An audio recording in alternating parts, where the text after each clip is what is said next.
தஞ்சாவூர் மாநகராட்சி உபரி பட்ஜெட் குறித்து விவாதிக்க மறுப்பதாக கூறி எதிர்க்கட்சி உறுப்பினர்கள் வெளிநடப்பு செய்தனர்.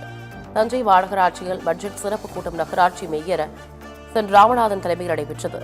இந்த பட்ஜெட் குறித்து உறுப்பினர்கள் விவாதிக்க அனுமதிக்காமல் மேயர் கூட்டத்தை முடித்துக் கொண்டதாக எதிர்க்கட்சி உறுப்பினர்கள் கண்டனம் தெரிவித்தனர். மாநகராட்சியில் வளர்ச்சித் திட்டங்கள் செயல்படுத்தப்படுவதாக மாய தோற்றத்தை மேயர் ஏற்படுத்துவதாகவும் தெரிவிக்கின்றனர். ஆண்டறிக்கை புத்தகத்தில் கூட முறைகேடு நடைபெறுவதாக குற்றம் சாட்டியுள்ளனர். தொடர்ந்து 5 ஆண்டுகளாக உபரி பட்ஜெட் தாக்கல் செய்யப்படுது அப்படின்னு சொல்லி தஞ்சாவூர் மாநகராட்சியில் இன்றைக்கு உபரி பட்ஜெட்டாக தாக்கல் செய்தார்கள். இந்த பட்ஜெட்டை பற்றி எதிர்க்கட்சி உறுப்பினர்களும் ஆளுங்கட்சி உறுப்பினர்களும் அதை விவாதிப்பதற்காக விவாத பொருளாக எடுத்துக்கொள்ளணும். அதுதான் மரபு. இந்த மாநகராட்சி வளர்ந்து விட்டதாக ஒரு மாயை உண்டு பண்ணி கொண்டிருக்கிறார்கள் தவிர இவர்கள் உண்மையான வளர்ச்சியை நோக்கி செல்லவில்லை.